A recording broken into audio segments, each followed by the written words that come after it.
Assalamualaikum warahmatullahi wabarakatuh. Perkenalkan, nama saya Putri Dwi Maharani dari kelas 12 IIS 2 akan memaparkan materi tentang desa dan kota. Selanjutnya, teman-teman dapat menyimak video saya.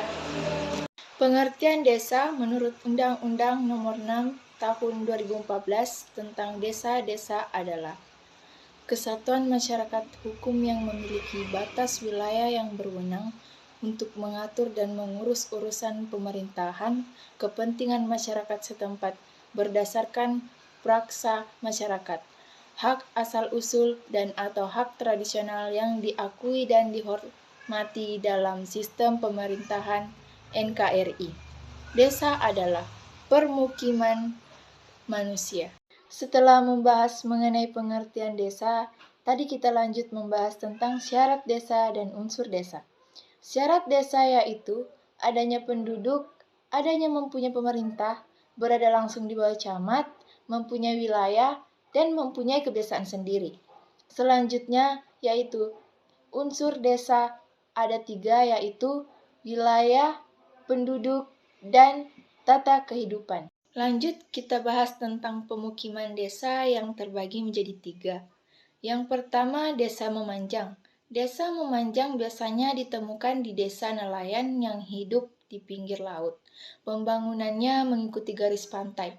Setelah pantai biasanya ada daerah kawasan industri kecil, di belakangnya baru rumah-rumah penduduk.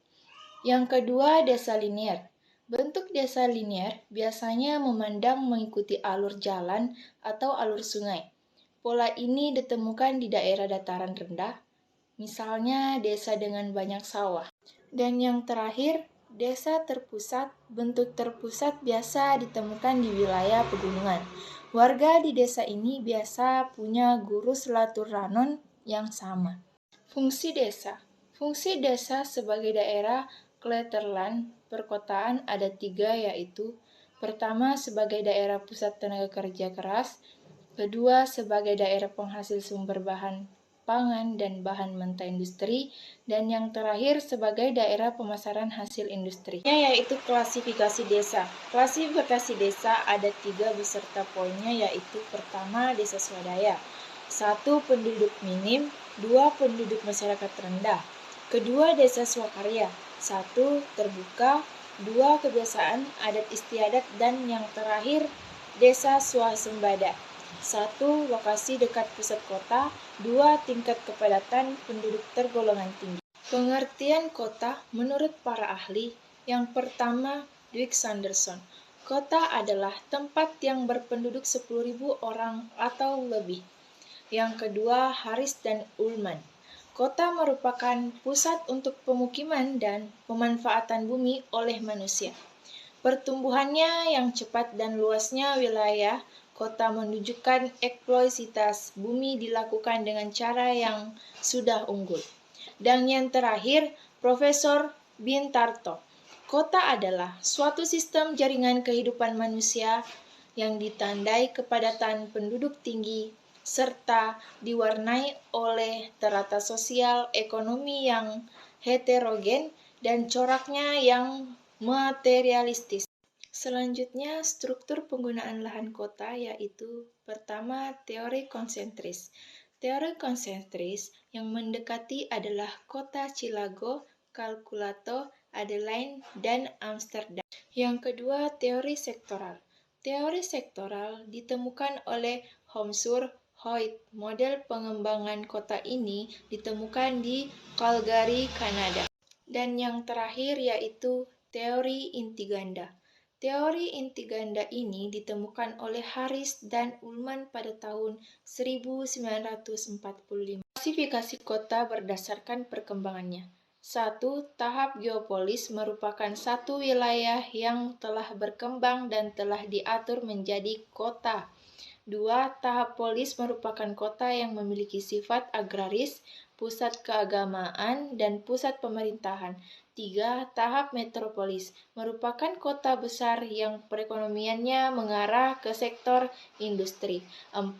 Tahap megapolis merupakan beberapa kota metropolis yang berdekatan dan membentuk jalur perkotaan yang sangat besar.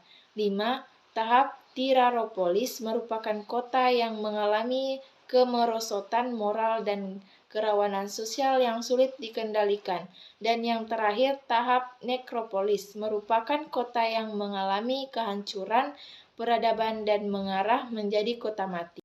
Teori perkembangan kota. 1. Stadium. Tahap ini pemukiman ditandai dengan adanya kawasan campuran tanpa batas, pemisahan antara wilayah domestik dan komersial atau wilayah yang lebih kaya dan lebih miskin. Bangunan cenderung tersebar secara tidak merata ke semua penjuru wilayah. 2. Stadium juvenil. Pada tahap ini mulai ada pemisahan antara area perdagangan dan pemukiman. 3. Stadium matur. Pada tahap ini daerah-daerah baru bermunculan, contohnya daerah industri, perdagangan, dan perumahan. Stadium Snail. Pada tahap ini terjadi kemunduran kota yang disebabkan faktor ekonomi dan politik. Hal ini tampak dari beberapa wilayah kota yang mengalami kerusakan berat, contohnya kota Detroit yang ditinggalkan penduduk karena bangkrut. Selanjutnya materi terakhir yaitu pengaruh interaksi. 1. Dampak positif dari wilayah desa. A. Meningkatnya cakrawala pengetahuan penduduk desa.